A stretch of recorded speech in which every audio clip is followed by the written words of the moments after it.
E abra sua Bíblia agora, por favor, em Mateus capítulo 6. Mateus capítulo 6, versículos 25 a 34. Esse texto se encontra no Sermão do Monte. Mateus capítulo 6, 25 a 34.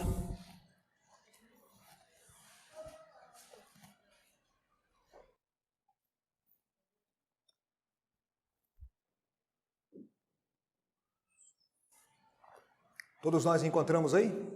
Mateus capítulo 6, mantenha a sua Bíblia aberta nesse texto, e nós vamos voltar para olhar para esse texto em vários momentos.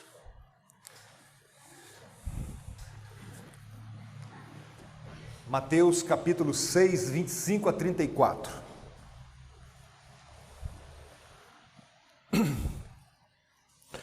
Por isso vos digo, não andeis ansiosos pela vossa vida, quanto ao que haveis de comer ou beber, nem pelo vosso corpo quanto à vez de vestir. Não é a vida mais do que o alimento e o corpo mais do que as vestes? Observai as aves do céu, não semeiam, não colhem, nem ajuntam em celeiros, contudo o vosso Pai Celeste as sustenta. Porventura não valei vós muito mais do que as aves? Qual de vós, por ansioso que esteja, pode acrescentar um côvado ao curso da sua vida? E por que andais ansiosos quanto ao vestuário? Considerai como crescem os lírios do campo, eles não trabalham nem fiam. Eu, contudo, vos afirmo que nem Salomão, em toda a sua glória, se vestiu como qualquer deles. Ora, se Deus veste assim a erva do campo, que hoje existe e amanhã é lançada no forno, quanto mais a vós outros, homens de pequena fé. Portanto, não vos inquieteis dizendo, que comeremos? Que beberemos? Ou com que nos vestiremos? Porque é os gentios a que procuram todas essas coisas, pois o vosso Pai Celeste sabe que necessitais de todas elas. Buscai, pois, em primeiro lugar o seu reino e a sua justiça, e todas essas coisas vos serão acrescentadas. Portanto, não vos inquieteis com o dia de amanhã, pois o amanhã trará os seus cuidados. Basta cada dia o seu próprio mal. Vamos orar mais uma vez? Deus, acabamos de ler a Tua palavra e nos colocamos numa total dependência do Senhor, pedindo a iluminação do Teu Santo Espírito, não somente para compreender, mas o poder do Senhor para que possamos sair daqui, não apenas como ouvintes, mas praticantes da Tua palavra. Ajuda-nos, Senhor. Precisamos de Ti. Pedimos essas bênçãos em nome de Cristo. Amém. Senhor Charles era dono de uma siderúrgica nos Estados Unidos no ano de 1930. E ele recebeu no seu escritório um consultor em gestão, que estava ali para fazer uma proposta para fazer a sua empresa aumentar os lucros.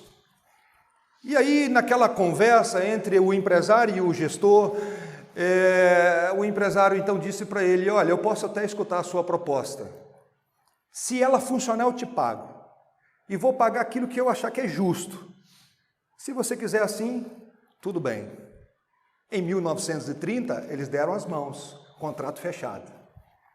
E aí, aquele consultor em gestão, então, falou assim, senhor Charles, eu queria que o senhor anotasse de maneira muito séria as 10 coisas que o senhor considera mais importante para a sua empresa funcionar bem no dia de amanhã. Preste atenção nisso. As 10 coisas mais importantes que o senhor considera para funcionar bem a sua empresa no dia de amanhã. A número 1 tem que ser a mais importante. Depois, sucessivamente, a número 2. E o senhor não pode trocar. Pegar número 9 e passar para o número 4. Não. O senhor tem que fazer número 1, número 2, número 3 e vai assim. Se o senhor não conseguir completar as 10 coisas, não tem problema, mas o senhor não pode pular. Com o tempo, o senhor vai fazer isso com os seus funcionários. O senhor vai chamar cada funcionário e vai dizer para ele as coisas mais importantes que ele precisa fazer na sua empresa. Aquele que cuida do almoxarifado, o senhor vai dizer as coisas mais importantes que você precisa fazer são essas aqui. Fechado? Fechado. Alguns meses se passaram E o dono dessa empresa, o senhor Charles, mandou para ele um cheque de $25 mil. Em 1930, era muito dinheiro. Hoje nem tanto, mas em 1930 era muito dinheiro. A ansiedade que Jesus está tratando aqui não é física, não é aquela ansiedade de um efeito colateral de algum medicamento, e aqui é algo importante. Todas as vezes que você vai tomar um medicamento, você precisa ver quais são os efeitos colaterais. Ou um efeito colateral de uma doença, ou aquela ansiedade assim, natural, de alguém que vai ter que fazer uma prova amanhã, de alguém que tem que fazer um exame de tomografia, né, Manuelena? Eu fiquei bem ansioso. Ou quem sabe uma prova de carteira de motorista. Não é essa ansiedade que Jesus está falando. A ansiedade que Jesus está falando aqui é fruto da incredulidade. É a falta de confiança, a falta de fé, que tem tudo a ver com a inversão de prioridades. Que tem tudo a ver quando você troca prioridade, ou até mesmo quando você não tem prioridades, ou seja, as prioridades de Deus. Quando as prioridades de Deus não são as nossas prioridades. Não é à toa que Jesus termina o texto dizendo: mas buscai em primeiro lugar o seu reino. Se no mundo frio dos negócios, estabelecer as prioridades, tem o seu lugar, tem a sua importância. Agora, imagina isso na vida espiritual. Imagina isso na vida espiritual. E não é à toa que a Bíblia ensina sim para nós quais são as prioridades de Deus para a minha vida e para a sua. Sabe o que é algo curioso? É que muito se fala hoje da ansiedade como a doença do nosso século, ou do século passado. Mas Jesus já tratava desse assunto há 2000 anos atrás. Jesus já estava falando de ansiedade. E eu pergunto para você, quem nunca ficou ansioso? Quem nunca experimentou momentos de ansiedade? Confesso para vocês que esse ano passado, devido aos estudos da faculdade, em vários momentos eu ficava ansioso. A palavra ansiedade, ela traz a ideia de um estrangulamento. Um mata-leão lá no jiu-jitsu, Ron. É matar alguém por falta de ar. Você vai apertando, mas não é isso que acontece quando você fica ansioso? Começa a faltar ar. Que é algo difícil. E sabe que também é curioso, irmãos, que atinge pessoas de todas as classes sociais, de todos os credos religiosos e, segundo alguns, até as crianças. Consumo de ansiolíticos cresceu 74% nos últimos 6 anos no Brasil. E eu não vou dizer aqui nessa noite que você pare de tomar remédio. Não estou aqui para isso. Até porque o que eu pretendo tratar com vocês é uma ansiedade que é pecaminosa. E o remédio do médico dos médicos é dizer: você precisa se arrepender e mudar as suas prioridades. É isso que Jesus fala para nós nesse texto. E sabe o que é curioso, irmãos, quando nós tratamos desse assunto, ansiedade? Que o grande problema é que nós gostaríamos de ter gerência, controle sobre a nossa vida e também daquelas pessoas que estão ao nosso redor. Nós não temos controle, nós não temos gerência sobre os acontecimentos. Já parou para pensar que quando você está dormindo, o mundo continua funcionando? O mundo não para. O rio continua levando a água para o mar e o mar não enche. Essas coisas estão fora do nosso controle.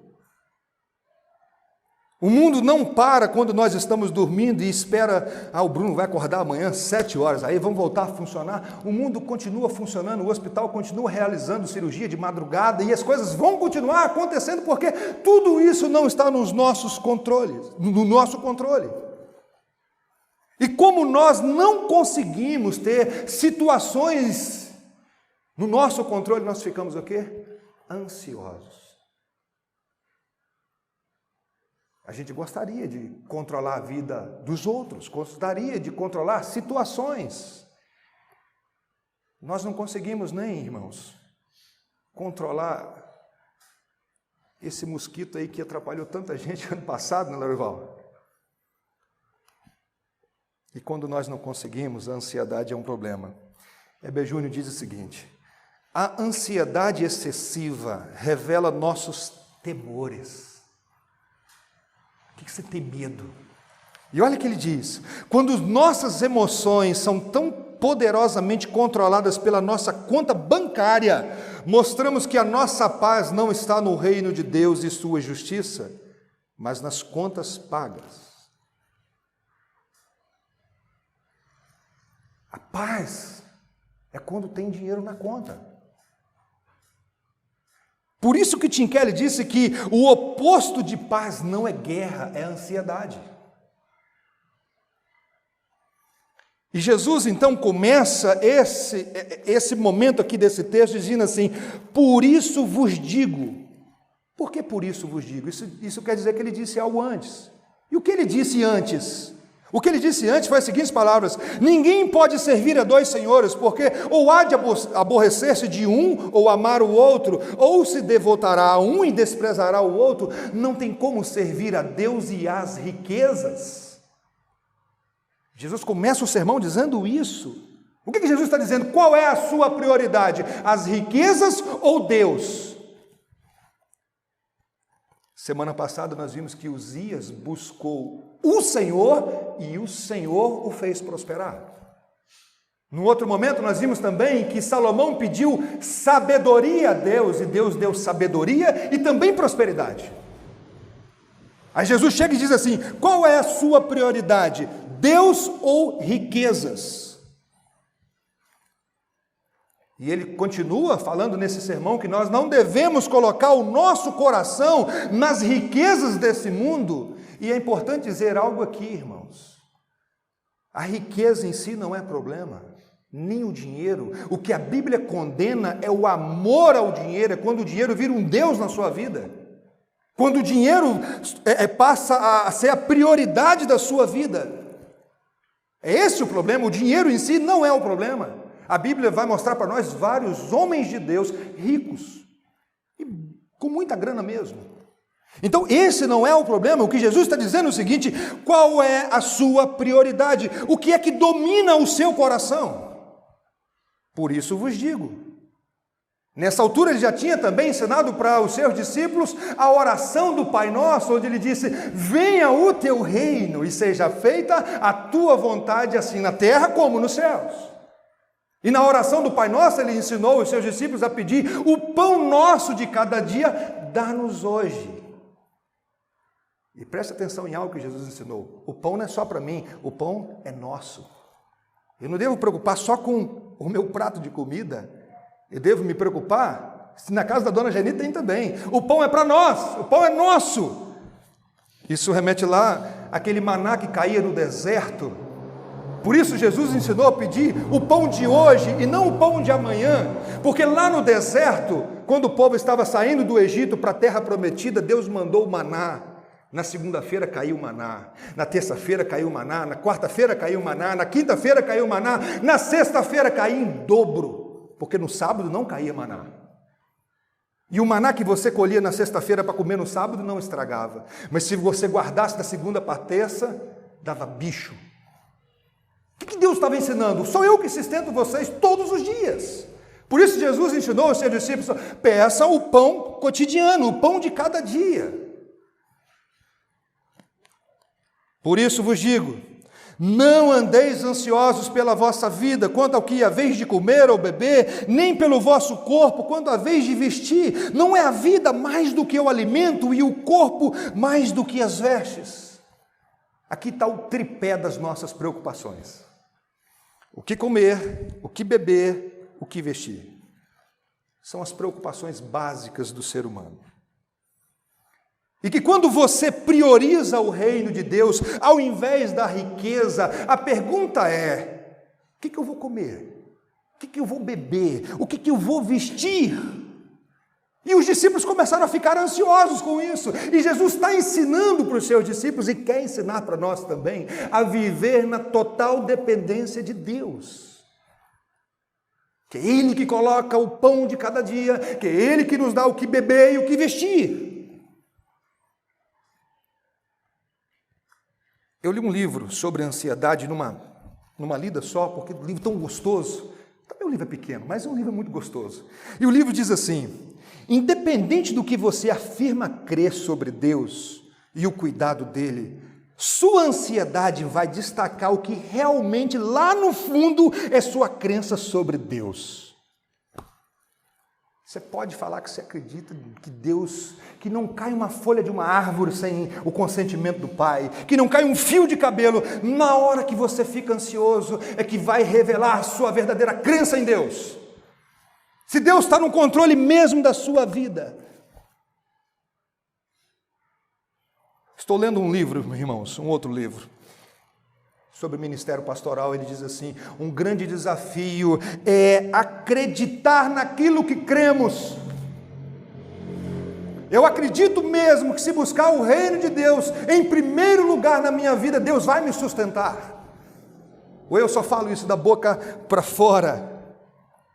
É por isso que Jesus aqui não está dando um conselho aos seus discípulos: olha, se vocês quiserem, busquem em primeiro lugar o meu reino.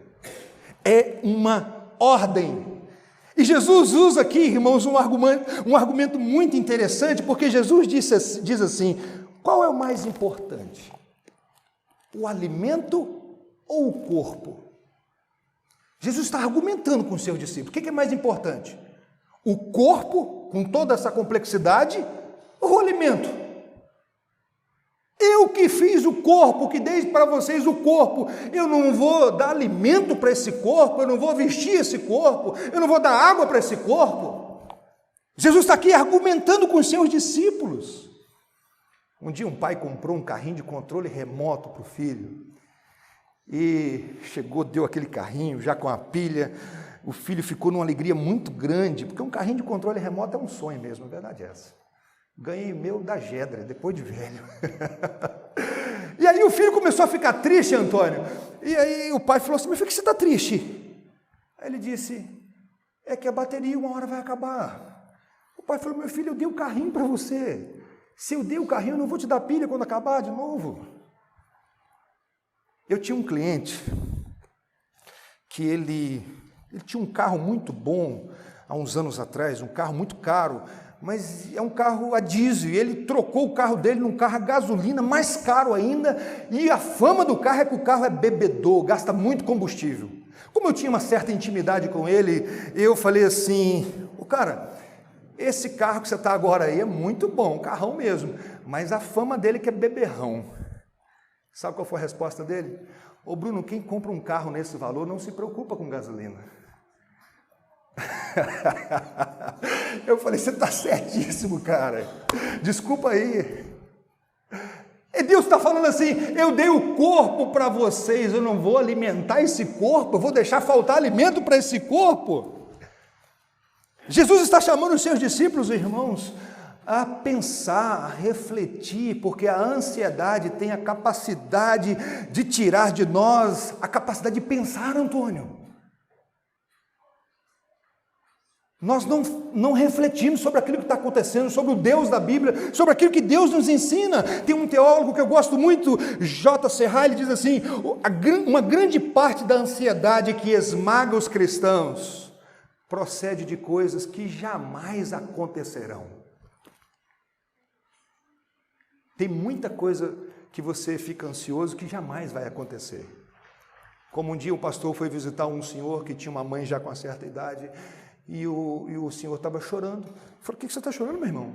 Ele falou assim: é que a minha mãe vai morrer. Mas ela está doente? Não, pastor, mas vai morrer. Eu falei: meu irmão, está bem com a saúde, está melhor que a sua saúde, que você está preocupado com isso? Calma. Se Deus deu o corpo, não vai alimentar, o que é mais difícil? E agora Jesus chama para um momento de observação agora.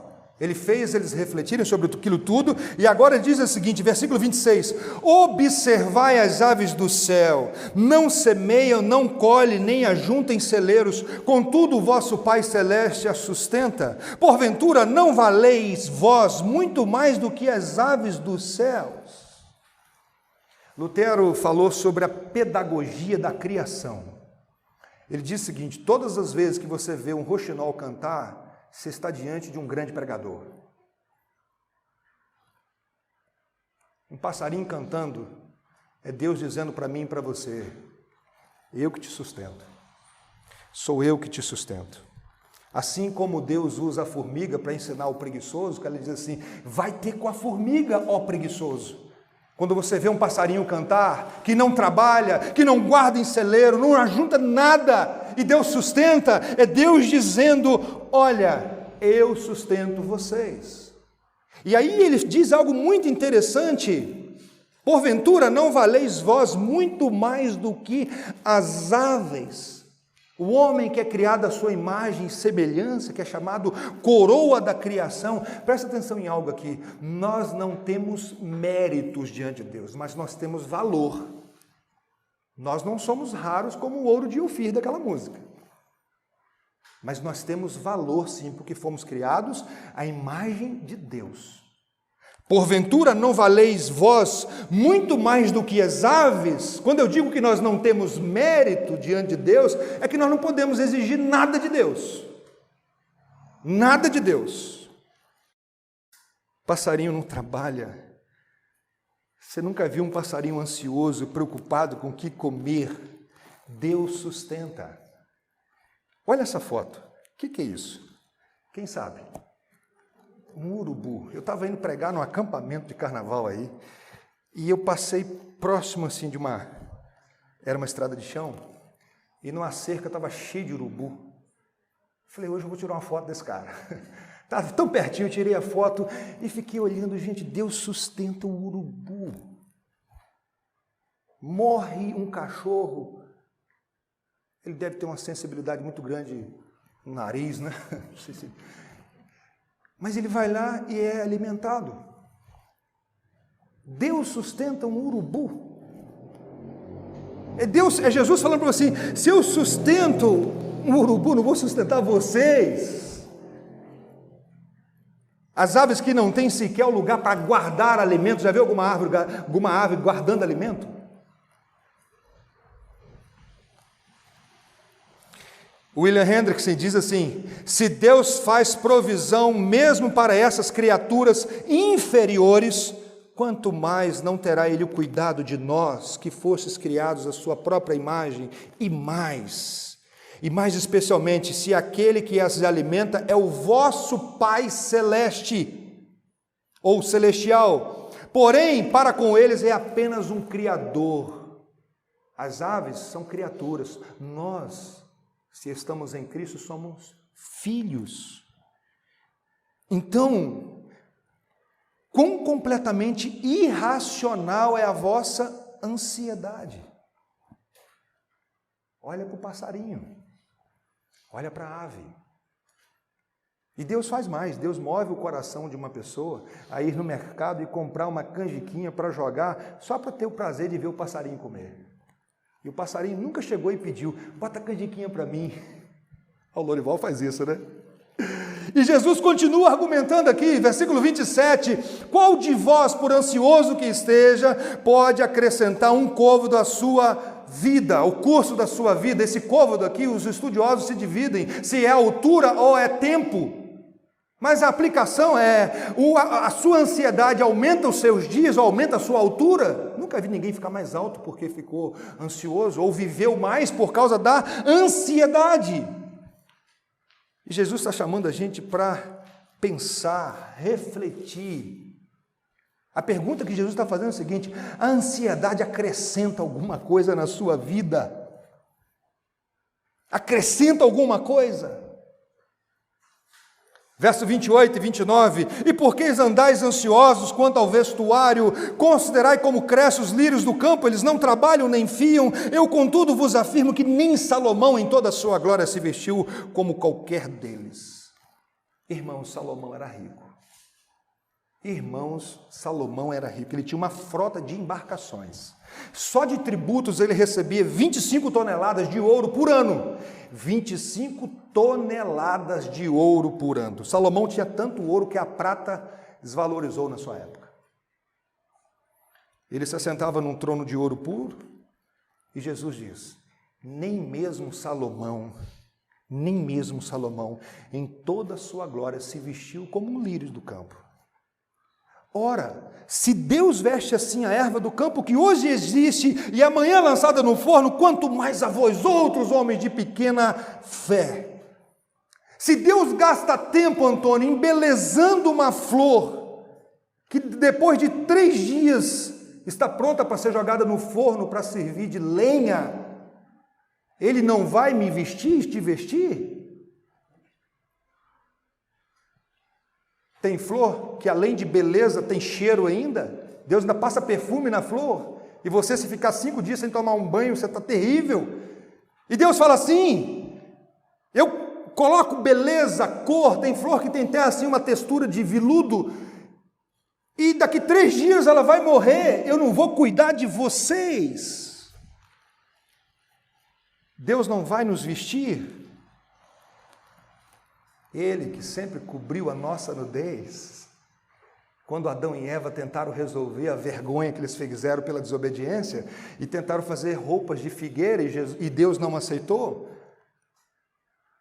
ali já derramou um sangue para cobrir o pecado. Agora preste atenção em algo, isso que eu estou falando aqui só faz sentido se você acredita que Deus é o Criador de todas as coisas. Se você acredita que o mundo veio de uma explosão, isso não faz sentido para você.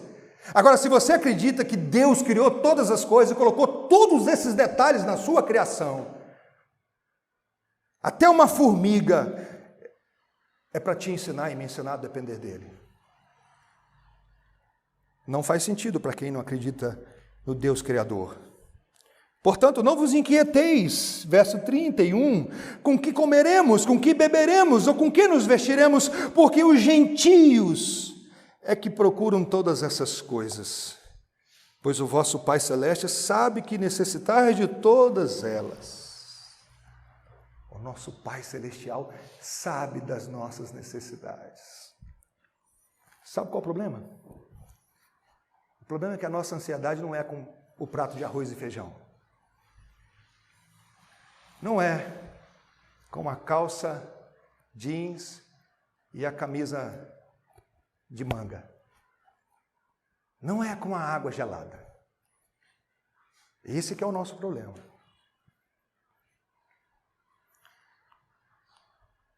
E você sabe do que eu estou dizendo. Deus promete cuidar das nossas necessidades.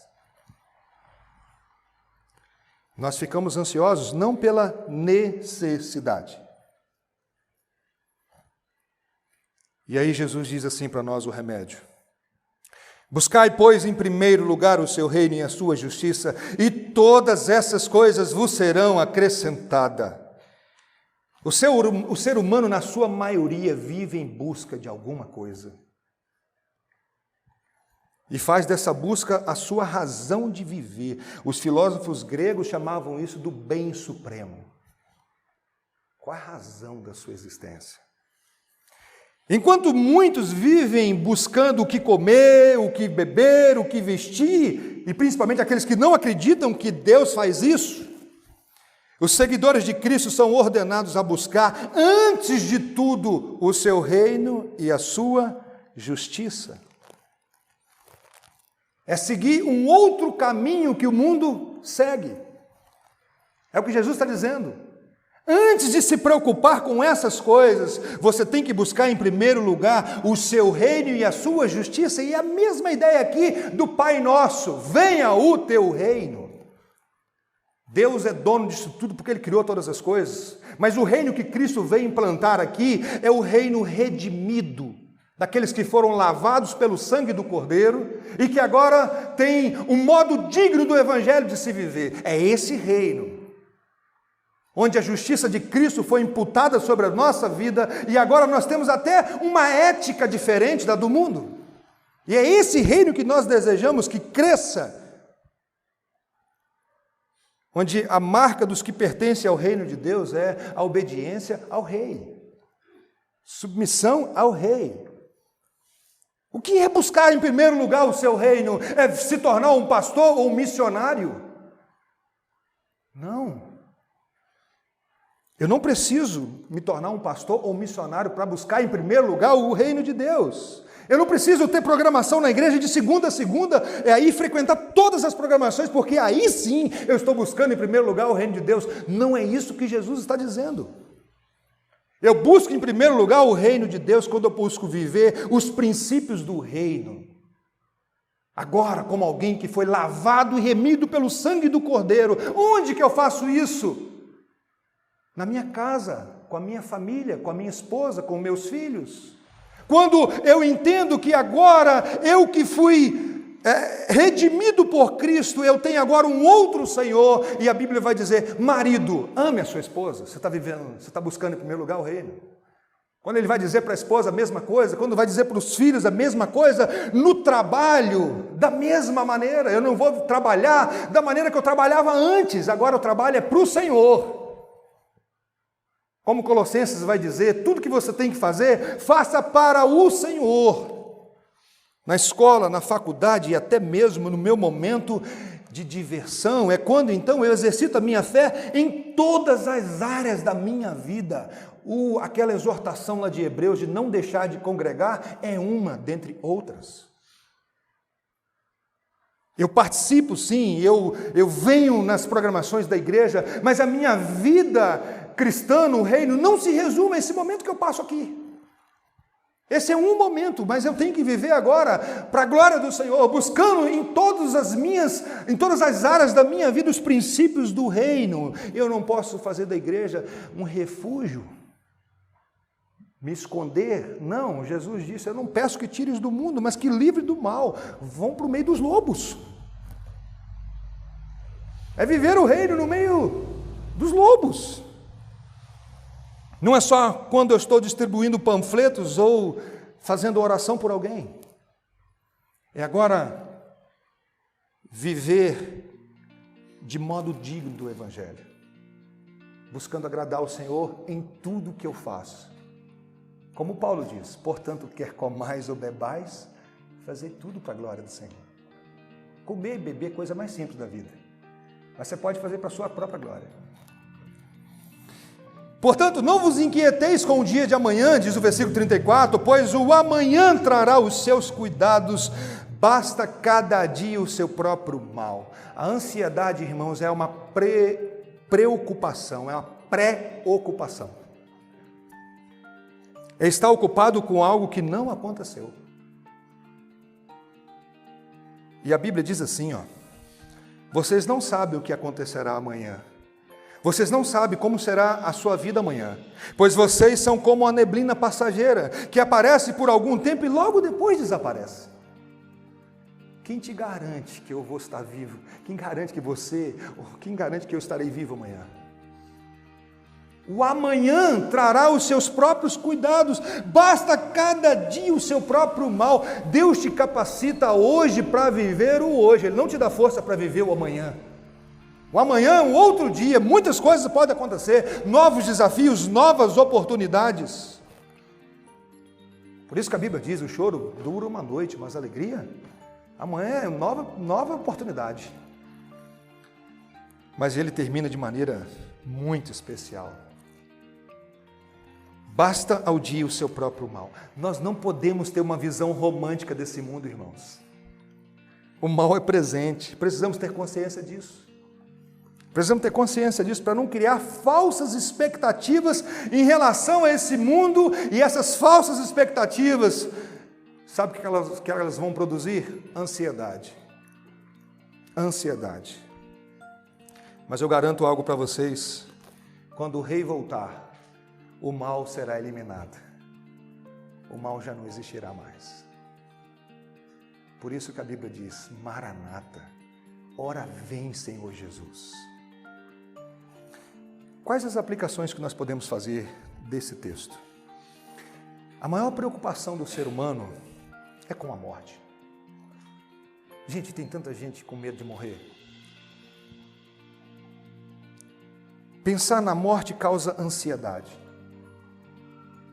E Jesus venceu a morte há 2000 anos atrás, quando Ele ressuscitou ao terceiro dia.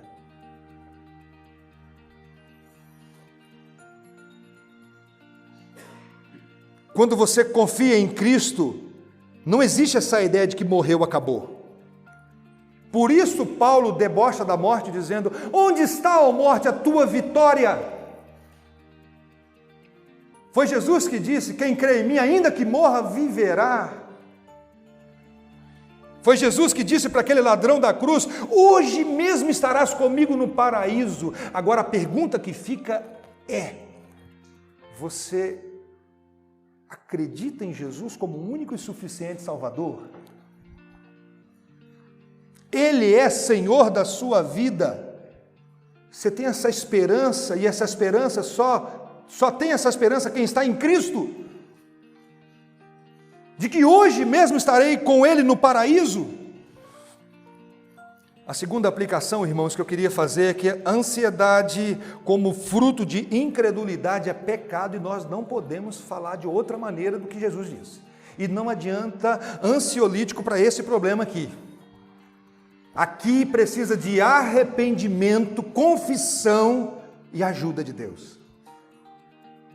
Essa ansiedade aqui, ela é pecaminosa, e a Bíblia vai dizer: se confessarmos os nossos pecados, Ele é fiel e justo para perdoar os pecados e nos purificar de toda injustiça.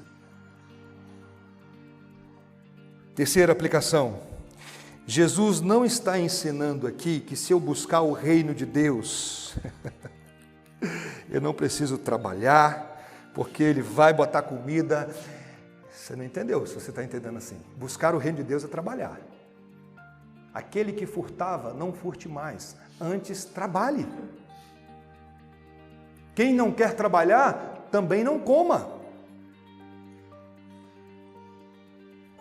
Buscar o reino de Deus implica em trabalhar, de maneira honesta, buscando o seu sustento, sabendo que esse é o meio de Deus colocar o pão na sua mesa e para a sua família.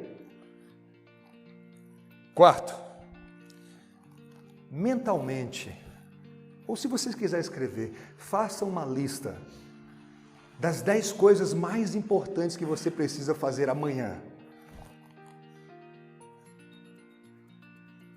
As 10 coisas mais importantes que você precisa fazer amanhã. Eu sei que você está pensando sobre isso. E aí eu faço uma pergunta dentro dessa proposta. Ler a Bíblia e orar ocupa qual lugar da lista? Qual é a posição? Acreditamos mesmo naquilo que Jesus disse, de que se buscarmos em primeiro lugar, nós vamos vencer a ansiedade pecaminosa? Acreditamos mesmo daquilo que Ele está ensinando para nós nessa noite? Coloque nome naquilo que te causa ansiedade. É preciso dar nome e orar por isso. E como diz Pedro, lançando sobre Ele toda a vossa ansiedade, porque Ele tem cuidado de nós. Que Deus nos abençoe.